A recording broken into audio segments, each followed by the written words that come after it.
Hey, this is Chris Berry with Castle Wealth Group. Today we're going to talk about 9 income, estate, and business planning opportunities based on the proposed tax changes. And if you like this information, please make sure to subscribe to our YouTube channel. Christopher Berry is a leading estate attorney and advisor in the area of retirement and legacy planning. He has been featured in publications such as Forbes, Kiplinger's, Crane's Detroit, and more.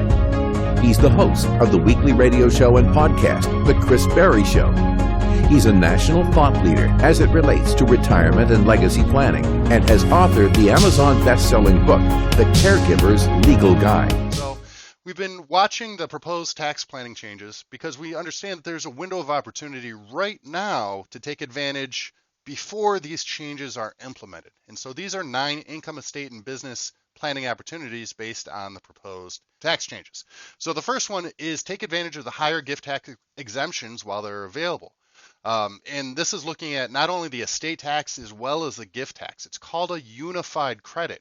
So right now, an individual has an $11 million unified credit where they could gift or leave at their death up to $11 million gift tax or estate tax free. Now, what you could do is you could gift a portion of that now, and then when the estate tax and gift tax drops down to $5 million or the proposed $3.5 million, all of those gifts have been removed from the estate for estate and gift tax purposes, thereby passing it tax-free versus waiting until these proposed changes go into effect, then they'll be taxed. Number 2, consider key employee compensation strategies. Should tax rates increase, employees may want to consider increasing deferrals into employer non-qualified deferred compensation plans. So again, if income taxes are going up, understand that there might be some strategies available now. Number 3, business owner distributions. If a business owner client has taxable income above $1 million, they might want to consider paying out dividends prior to the passage of the new tax legislation based on the fact that dividends may be taxed higher in the future.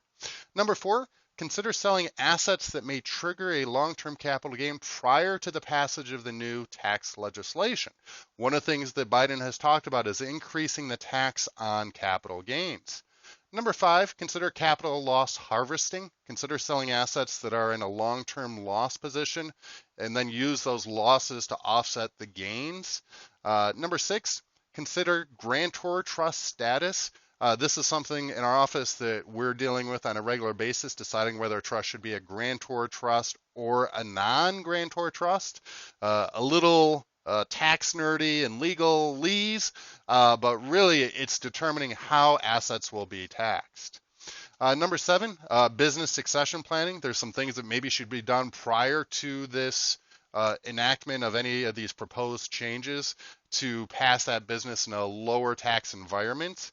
Number 8, business owners are going to want to review their buy-sell agreements, especially based on if there's life insurance used in any of those buy-sell agreements.